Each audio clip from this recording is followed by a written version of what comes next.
Tim! What are you doing up there in that tree? Get down from there before you hurt yourself. Hoot! Hoot! Hoot! Hoot! Oh, okay. Have you gone crazy? You sound like a friggin' owl. Hoot! Hoot! Well, I'm not really an owl, but I'm trying to get Owlman's attention. We need to trap him, or at least get some good photos so that we in the audience know he really exists. But Tim, you're going to fall down and hurt your brain. You know that's your second favorite organ. So I don't think that you have to go to this extreme. Our guest tonight, now, Ryan says that he's encountered Owlman firsthand, so there's no need to fall down and hurt your face.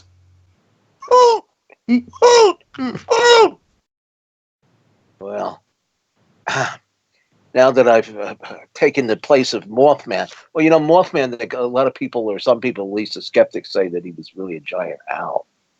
But, you know, Tim, owls show up repeatedly in the context of UFO encounters. Mm-hmm. Yeah, it's a cover memory. Something like that. If I'm remembering the term correctly. Of course, you know, I believe. Yeah, in the TV show Futurama, you know, it's 1,000 years in the future, and owls are now have taken the place of mice and rats. They're the new pest. So like the subways and houses are full of owls. Well, we did write a little bit about this in a book we published about a year ago, The Weird Winged Wonders. You know, there are flying creatures associated with UFOs and cryptozoology all over the place, and owls be one of them. But let's get into the subject in depth. Why don't you tell us what we're going to be discussing tonight and who we're going to be chatting with? Yeah, sure. My pleasure. Well, okay. Tonight, our guest is Ryan Fusco. Now, Ryan is a first-time guest on Exploring the Bizarre, so we're really happy that he was brave enough to join us. Now, Ryan has had a lifelong interest in UFOs and the paranormal, thanks to a UFO encounter he had when he was with his father and brother. Now, Ryan was born in Olean, New York, and at one point his family moved to Pittsburgh, Pennsylvania, where he still lives today. Now, shortly after moving to Pittsburgh, Ryan, along with his father and brother, saw something in the sky that they couldn't identify. It was a green light, and it got so close to the car, it actually was dropping some material on it. Now, that could be an owl or a pigeon, maybe, but Ryan said that you could hear it hitting the roof of the car. So suddenly the UFO shot up into the sky and disappeared, and ever since then he's had a fascination with the UFO topic. So Ryan's been fortunate enough to be in the right place at the right time for pretty amazing UFO sighting, which ultimately got him involved in the UFO field. 2016, he finally started to investigate UFO sightings locally.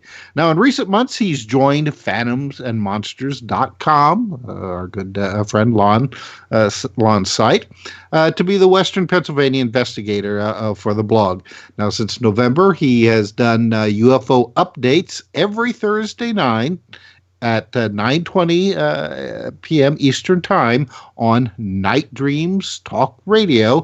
Favorite show of mine. I've been on there a couple of times now.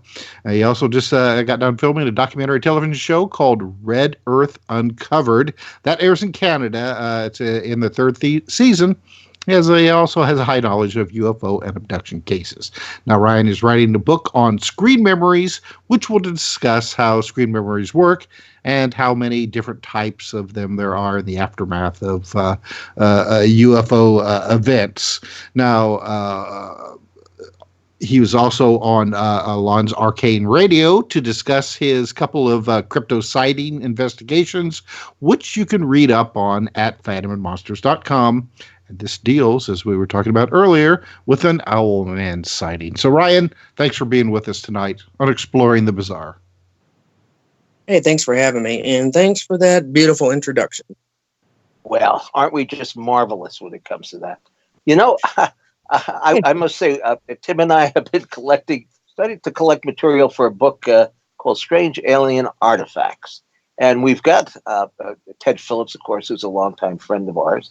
And we wish him well, by the way. I understand he has not been feeling up to par recently.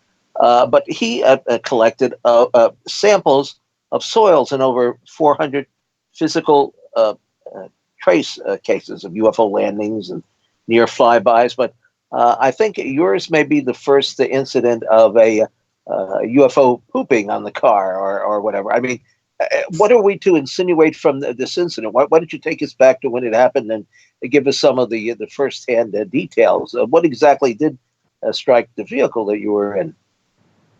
Okay, so I remember we were coming up a highway here, and it was exactly what Tim described. But yeah, it came over top the car. I remember actually turning around, and I was actually thinking to myself, my dad's going to yell at me if he sees me, turning around in the rearview mirror. And it just came right over top of us, and it was so bright that you could actually, it was lighting up the dashboard. And you could just was it a craft or some kind of cryptoid?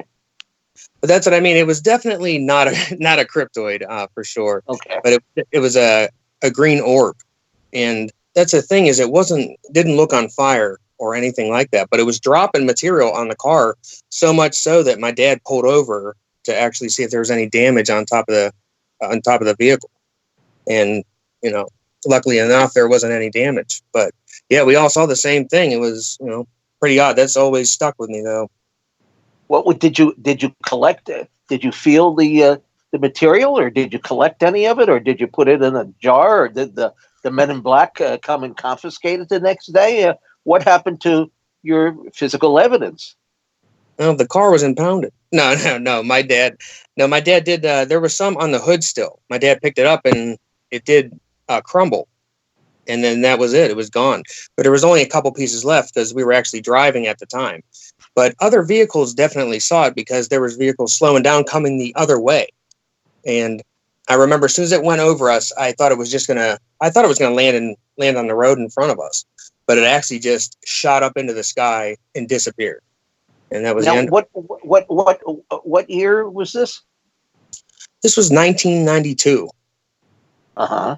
And were there other reports that in the press or anything to that effect? I tried to dig up some of them. I did catch one that was in actually 1993, but it was the opposite time of the year because this was around Christmas time. And the one I found from 1993 was in June, but they described the same thing. But this one actually it did land. I guess it must have been a meteor, but they described the same thing though. Mm-hmm. Well, there have been, of course, we've been collecting these. In fact, I believe Tim is working on a chapter of material that has fallen from the sky. A lot of it seems to be consistent, wouldn't you say, of high-grade magnesium? Oh, it really just all depends. I mean, sometimes it's magnesium, and sometimes it's little pancakes made out of buckwheat and soybean oil. Indeed. But it's okay. Was this your how old were you when you had this incident take place? I was 8 years old. Oh, 8 years old. Okay. So did that prompt you to get interest in the subject? I mean, did you go out and I can't imagine 8 years old, but certainly I was about 10 when I started picking up literature on the subject. In my days, it would have been Major Donald E. Kehoe and a couple of really amateurish pulp magazines. I think one was called True Space Secrets, which had a very garish yellow and red cover on it and sold for maybe 35 cents because that was in 1957. The whole price structure for magazines and books and all was quite different than it is today. I mean, so where you just said, geez, I got to go out and find out what this is or was? Well, I couldn't get my hands on too much material, to be honest, when I was that young. I come from, my parents are very Catholic raised. And whenever I saw this, I honestly didn't know what I had seen, so I asked my dad about it, and, he told me I have no idea what it was. And he for the sake, I guess, end of the conversation, he told me, I think it just landed and that was it, the end of it. But, years later, you talk about it again and you get the real answer and you find out that you were right about it, But a couple years later, I mean, in just watching TV and stuff like that, like I said, I couldn't get my hand on too much material. And was it Unsolved Mysteries had a couple UFO episodes on there. But when I was 13, we were at a cookout and we were out back and my dad, oddly enough, said, "Hey, look up there. Do you see that?" I looked up and sure enough, there was a silver disc just sitting in the sky. You could see the sun glaring off it. And me and my dad were the only two that could see this for some reason. But so since I was 13, after we saw that, then it definitely took off. And I was trying to find as much as I could about UFOs. I would ask people, like even right now, I think this is the third time the lady down at the police station told me to go home. So. Now, okay, so what influenced you? I mean, what did you pick up and finally read? Well, you say you saw a TV show on the subject, but was there anything by that time? Both NICAP and APRO would have folded. That was the two big organizations. MUFON had, I guess, was still pumping out members. Have been pretty active. Did you know about their existence? I did hear about MUFONs when I was younger, but the main things were I'd actually found a bunch of UFO magazines at a Goodwill, and there was just stacks of them. And I think I bought 17 for $1.50. Probably had a lot of my articles in there. I think so. I would guess. Well, for 11 years, I published UFO Universe, which had quite a few spin-off magazines. Unsolved UFO sightings and UFO files, and then of course there was the granddaddy of all UFO magazines back in the 70s was Saiga's UFO Report, and that covered it pretty thoroughly. All those magazines. I think UFO Universe I published for 11 years, and before that I had the world's only flying saucer newspaper, the UFO Review. So there was a lot of literature. I mean, there were magazines on the newsstand, Fate and all, but of course everything has expired now. You got to get your UFO fix online, pretty much. Okay, so you had these two UFO sightings, but that's a far cry from having encountered a cryptoid creature like Owlman. How did this all progress from UFOs to creatures in the night? Okay, so to me, UFOs and cryptids come hand in hand. So we'll skip ahead a couple years later. I had joined the Marine. I had went and fought in Iraq, and while I was in Iraq, I was on the turret a lot. And whenever we were providing security for convoys at nighttime, the sand over there looks like snow because of the moon glaring off of it. So when you're sitting at the rear end of a convoy, and you have nothing really to look at, because there's not supposed to be vehicles out at nighttime, and that's what you're looking for. So, but you would have NVGs, night vision goggles, and you look up into the sky, and you could just see every star imaginable. It's insane. I don't know if you guys have ever been any place with zero light pollution, but it's amazing. Oh, in the old days, out in California, out past Palm Springs, if you drove out 20 miles out of town, you'd be in like a Joshua tree, and there'd be hardly, you'd look up in the sky, and we're talking about a gazillion stars. I mean, here I am in the middle of New York, and you're lucky if you can see the moon from the high rises, never mind any stars, I mean, because the buildings just cover you. But boy, what a sight that was. I mean, I was awed by this. I must say, I've never seen anything, like the sky at night out there. Yeah, exactly.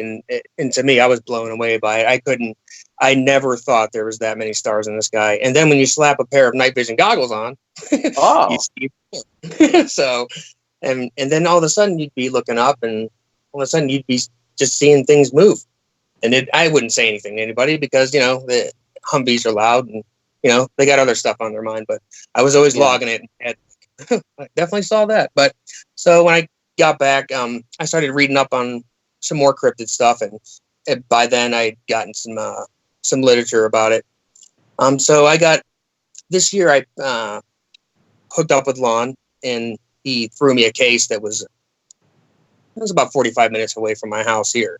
And basically the guy saw, he was coming out, this is in 2000, I think it was in 2016. He was coming out of his house. He was grabbing his buddy a drink, and he was walking back to his shed, which, by the way, this guy turned a garage into a sound stage, and it is amazing. It's mind-blowing. But anyway, so he's coming back, and all of a sudden he hears a noise. So he turns around, he looks up. At first glance, he's thinking, that is the biggest bird I've ever seen. All of a sudden, he thinks it's a hang glider. He's like, no, that's way too big to be a bird. Finally, it turns its head and looks right at him. And at this point, he couldn't believe what he was seeing. And at this time, his buddy was playing a piano. It was either a piano or a guitar. And he believes that that's what triggered this thing to fly over to see, what was going on. Now, that was his one sighting. There's two other ones. Now, but after that, he chose to sketch the actual owl, the owl man. Now, this thing, he said it was 5'9". It had a golden tummy. It had three-toed claws. And he said the wingspan was 18 to 20 feet long. Now, that adds up if he's saying it's, almost 6 feet tall. I mean, they got to have some pretty strong arms, I'm guessing. But yeah, so he drew a sketch of it. You guys can actually see it on phantomsandmonsters.com. Yeah, I believe I was looking at it this afternoon. Mm-hmm. Yep. Yeah, he drew two sketches of it. And so after he saw that, I guess he remembered his second sighting and was like, you know what? That's definitely what I saw. So the sighting I'm talking about is he was actually leaving his house and driving down the road, and me and my wife, Melissa, we went up to this place. And oddly enough, I worked for FedEx Express, and oddly enough, I had a delivery for this guy's house 2 weeks prior. Another. Well, hey, we got a whole list of synchronicities. That there's something weird about UFOs and cryptids and synchronicities. I mean, I did a 400-page book about my own paranormal synchronicities. I mean, they just don't end. I mean, there's just something out there in the cosmos that pushes this all together and makes people think it's a coincidence when it isn't. Now, you mentioned about the playing the guitar, or what was it, the piano? We had a couple of months ago on our show our good friend Paul Eno, and he and his crew were out in the town of Tim. Is it Du Bois, Pennsylvania? Yeah, Du Bois. Yeah, Du Bois. Yeah. And they've been having quite a flap of UFO sightings and cryptids, Bigfoot in this case, but they've had experiences where playing music seems to attract all sorts of weird phenomena. And he talked about that on the air, and it's in our book, Tim Swartz's big book of incredible alien encounters. And quite a story. I mean, it's just, Pennsylvania has always been a hot spot, it seems, for all sorts of weird anomalies. Yeah, definitely. I can't get enough of it, to be honest with you. But I know exactly what you're talking about, and it's right on the edge of the Chestnut Ridge. And Yes. Mm-hmm. Yep. Yeah, me and my wife were actually going to drive up there. I guess we were trying to go up there soon because, I heard that Paul and them had been, getting a lot of info up there, and I wanted to check it out for myself. Yeah. But even some videos. In fact, his friend, associate Alex, who's been on the program, has a website and has posted some of the pictures and all that they've taken. So UFOs have seem to attract themselves to Pennsylvania as far back as I can actually recall. I remember when I was 16, 17 years old, there was a fellow, he's now deceased, but he became a an associate of mine, George Fawcett, and he ran the I think it was the tri-state Pennsylvania, New Jersey UFO group. And then, of course, there was the famous Ivan T. Sanderson, who lived in Blairstown, who had, of course, a whole collection of plaster of Paris of Bigfoot imprints and so forth. He was quite a personality in the UFO field at that time. In fact, he had gone, I think, in 1952 or 1953, when this creature had landed outside the town in a rural area in Flatwoods, West Virginia.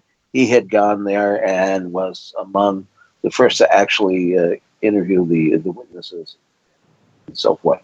So, what do you make out of this, Alman? I mean, what are all these cryptids? Are they from other planets? Are they from some other dimension? Are people conjuring them up themselves? I mean, is some topra perhaps, or how do you account for this? I think that I asked the same question. I was just talking the other day. I was thinking maybe they're tulpas, but honestly, if I had to be sincere with you, I'm guessing they're from some other. They have to be from some other place, unless they're just that good at hiding. Now, with this case, I will mention that now this guy went so far as to get a job with a mushroom farm. No joke. And over there, it's a giant mind. That's where they grow the mushrooms. This guy went and got a job there just to see, because he heard a rumor that that's where this thing was. And sure enough, they put security cameras in because their golf carts were getting stolen. They caught 3 kids with rifles stealing their golf carts. The police asked why. They said, because there's a giant, huge bat flying out of these caves, and it comes out every night, and it's got red eyes. Now, people who know owls have red eyes, John. So this guy went and got a job there because he thought he was going to find this thing. So, I mean, that's how far he went there. And not only that, but this guy was such a smart man. He had solar panels all up and down his whole farm. He had a fish tank that he had built himself to eat his own fish, and he had a greenhouse to grow his own fruit. It was crazy. I mean, this guy. But no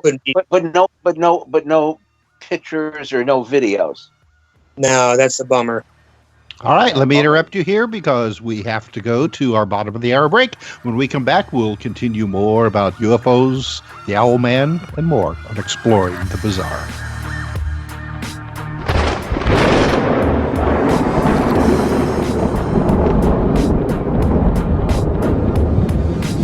Now back to Exploring the Bizarre with 2 of the most electrifying researchers in the paranormal, your hosts, Timothy Beckley and Tim Swartz. Welcome back to Exploring the Bizarre. I'm Tim Swartz. Tonight, our guest is Ryan Fusco. And Ryan, I want to give you a chance to plug the other show that you're on besides the PhantomandMonsters.com and Arcane Radio, and that's Gary's show. Yeah, it's a Night Dreams Talk Radio. Yeah, I go in there every Thursday. Gave you the wrong time. It's 9:10 Eastern and then 6:10 Pacific time. Mm-hmm. But yeah, I go in there and give a UFO update, and then I'll also I get emails, every day, and direct messages constantly, and which is fine with me. It's I can't get enough of them, so I'm happy to get them. And sometimes I'll throw mine on there. Tell us a little about your TV show. You have a show in Canada, but it's not broadcast here. Yeah, they contacted me through Lon's site, and they wanted someone that knew some stuff about UFOs and also had sightings in their area. And I said, hey, there's tons out here in Pennsylvania. Obviously, that's why she contacted them in the first place. So they came out here, and I actually live in a small little borough called Plumboro, and they came out to me instead of me going out to Greensburg, where Stan Gordon and Paul and all those guys. Who is they? The Red Earth, the television show. It's a documentary show that covers a bunch of different topics, and this one that they filmed was I guess they wanted to do one that was on skinwalkers, UFOs, and stuff like that. So it was pretty good. But other than that, the show does cover, the obscure and stuff like that, the 14 topics. And can one watch it on YouTube, or is it blocked out? No, I believe she's going to send me a link because I asked the same question, because obviously I never heard of the show, until she contacted me. So, but she sent me a link, and you can watch it on YouTube. You can also go on Twitter, I guess, and find their production company, and then they'll actually send you a link. So, well, I look for it. And the name of the program is? It's Red Earth Uncovered. Writers Uncovered? No, Red Earth. Oh, okay. What am I hearing? Yeah. All right. Well, I apologize. All right, Tim. Continue on. It's your turn. So I tell you, you're just hearing that roar in your ears, Tim. You bet. And now it's from the drilling outside my window all day long. All right, Ryan, what is it? I mean, we've talked to other people. Stan Gordon and Paul Eno, and so you're another one. From Pennsylvania. Well, I mean, Paul Eno isn't, but Stan is. What is it about Pennsylvania, especially that general area that you've been talking about? I mean, it seems like that there's every bizarre thing on Earth taking place there. I mean, UFOs and cryptid creatures, and I think if people have seen, leprechauns and little peoples and demon monkeys, everything. What is it about that area, do you think? I don't know. There, to be honest with you, there is a lot of old history around here. Especially where I am. I have an old mine, literally right over the hill, and people, you can see light, some lights coming in and out of there sometimes. But anyways, like I said, the old history of this place has to have something to do with it, maybe. But for the cryptids and the UFOs, I can't answer that. It just must be something, because I don't know. I guess there's portal areas, to be honest with you. I mean, you can't say it isn't there if you haven't seen it. So yeah, but that's leaning towards maybe portals. Yeah, John Keel wrote about. I guess you used to be able to write the federal government. You'd get a map that would show, I guess, the magnetic lines of force that went across the planet, and so it makes you wonder if you could maybe find online to see if maybe in England they call them ley lines almost. If Pennsylvania in that particular area has some kind of connection or areas where these lines of force cross each other. Yeah, well, the one thing that I did look up, and I actually called the safety, the nuclear safety and radiation. Anyways, I called that number to ask them a couple questions, because I did look up some information on radiation. I wanted to see maybe that has something to do with it. And it was just, a wild guess. And sure enough, there was higher radiation readings up where the Owlman sighting was. Really? So, yeah, exactly. So I would say from Butler to where this fellow lives, there was higher radiation levels. And then back towards where I am, they tend to drop off. So that was the only thing I could really find that was, out of the ordinary, and there's no answer for it either. So who knows?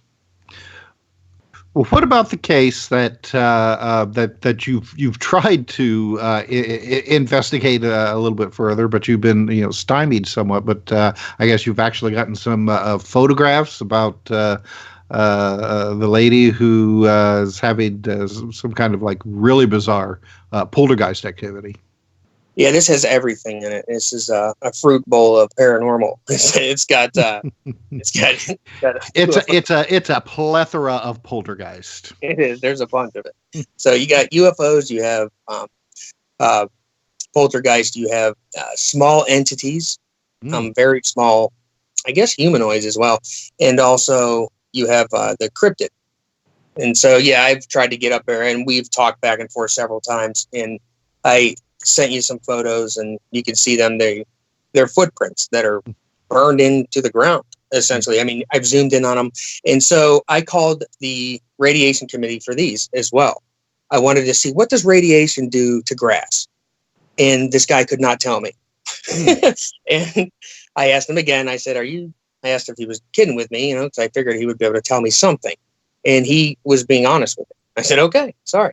So I looked into that. I'm guessing radiation does something to grass, but that's not to say that's exactly what was burned into the ground. But there was a whole footprints of them going from the house all the way past the house into the front yard onto the road. So, but yeah, that's with that. But I guess the daughter of this woman, a couple years back, they had some activity, and she had a slumber party. And they had seen this entity, I guess, show up at the bottom of these steps, and they all ran into the bathroom at this time. And I guess they woke the mother up. She, comes downstairs, yells at her. She tells her what happened. It's hard to believe, obviously, but then they see something for themselves. There's outside, the windows are, I think, 6 to 8 feet off the ground. There's something at the window looking in at them. And I believe also, too, she said on the front porch, they had a grill. And the grill was physically moved off of the wall to where something, climbed in behind it to get to the window. But then also, I guess, as of recent, the daughter has seen small entities come out of her closet. And I guess at that point, she ran into her mother's room. Well, yeah. Yeah, it gets pretty crazy. So, and how old is the girl? I believe she's 12 to 13 years old, between 11. Okay. Yeah. All right. Well, that's old enough to know what's coming out of your closet.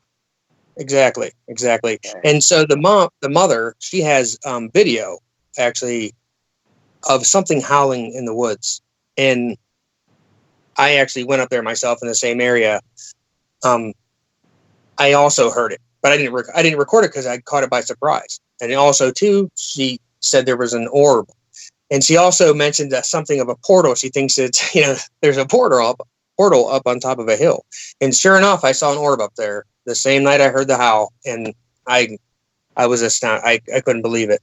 I was happy because, it just makes us all the more better. So, yeah, I'm hoping to get a little bit more information on it. And if I can, I'll definitely let you guys know. Very bizarre stuff. It's just like the more you get involved in this. I mean, here I've been doing this since the mid 1960s, and in those days it was like aliens and maybe little men and things like that. But now you got everything involved in it. I mean, who would have ever thought that the dimensions for the phenomena would continue to grow and grow and grow and expand? I mean, it's just it almost boggles the mind. It does boggle the mind. Yeah, it seems like the Mothman opened up something. He didn't shut the door, He just let all this stuff in. It seems, I mean, honestly. So, I mean, especially with all this stuff that, Stan Gordon actually this year, I mean, or in 2019, I guess he had such a busy year with entities being seen out there. And I had actually seen something similar, around here back in 2017. It was the same thing that a policeman reported, I think, a year later. Same exact thing. I couldn't believe it. I was like, my face turned white. Well, now, okay, you say entity. Why don't you give us a description of what you saw? Yeah, so I saw this. It was a ball of light. It was it was 5:27 in the morning. I remember looking at my car radio. It was this white light, and I'm not kidding. It looked like it was trying to. It looked like it was trying to be a street light. And I was like, wait, why is there 2 street lights there? And I stopped the car. I'm staring right at it. And it's a light. The light was contained within itself. It wasn't shining. You know what I'm saying? I mean, obviously, a lot of orb sightings are like that. The light wasn't shining. It was containing light. So, and that's what this was doing. And then I grabbed my phone, put my hand on my phone, and it moved a little bit to the right and then took off. And I swear I saw movement like black, like a black mass movement with it, and then it was gone. And it was soon as I thought to touch my phone. And then I guess I read on this site or heard it from him also that I guess a police officer up in the Greensburg area. I don't know if he's a police officer in Greensburg. I don't want to get anybody in trouble or whatever, but he reported an entity, I guess, as well on the road. He saw the same thing, a white light contained within itself, and it was it had extremities, and it disappeared. So. You had going back just briefly now to the case where the children have the slumber party and saw something in their house first. Did they give you a description of what this thing looked like? Yeah, she actually drew it. It's on the site. It was just a black mass. Mm-hmm. And it was just all black, and it had, I guess, orange or yellow eyes. But it had hands, definitely had hands, and it was standing. It was in the house. It was at the bottom of the steps, and they all saw. They all saw it. They ran right into the bathroom, and I've talked to this lady several times. She doesn't seem like she's, off her meds or anything. She seems to be a pretty put together person. So. Yeah. Now, have you done any research on the area itself? Is there a history of unusual events? I mean, not just even recently, but back in the past. I didn't really have to. Stan Gordon did. No, but up there, it's not too. I guess it's just like a regular thing, to be honest with you. But you don't hear too much about it. I guess in their areas, they live in a more upscale area. Well, the town is known for an upscale area, so they have their outskirts, and I guess the outskirts getting close towards Butler and I guess another area right around there that's where this stuff starts to pick up. And it's literally right on that border of where they are and right where the other area starts. And that's where everything starts to ramp up. And then you have a bunch of UFO orb sightings. I used to work out there. Every morning I would see something when I got to work. I used to work for Red Bull, and I would be there at 5 a.m. and I would see something crazy in the sky. It was, matter of fact, I would get there on purpose at 5 o'clock just so I could see what I was seeing. It was crazy. But yeah, right there, it starts to connect up there. And then, and I guess also Stan had a story. Actually, I think might also be on Lawn Site. It's the Butler Gargoyle, I think. I think I'm remembering that correctly. But yeah, there was a sighting of something like that up there. So, but yeah, they all connect right up there. I don't get why it gets so heavy right there, but that's what seems to be happening now. Especially where the Owlman sighting was too. That area is getting pretty populated with UFO sightings, not to mention Stan, I believe, has a bunch of Bigfoot sightings up there as well.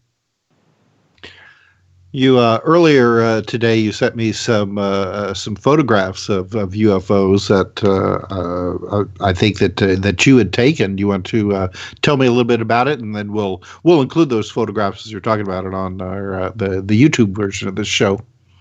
Yeah, those are just red lights. No, that's no, those are stills, and then I also made gifts out of them. But yeah, me and my wife were outside. This was back in July. Mm-hmm. July. Okay, so we're outside. Right out. I live in a town called Renton, and right out on my front porch. Boom. You can look right up. You can see a bunch of stars. It's like the highway of stars. It's crazy. It looks beautiful. So we're looking up. All of a sudden, you see two. I'm going to call them helicopters. They didn't make any noise. I'll tell you that. And there were 5 of them, and no noise.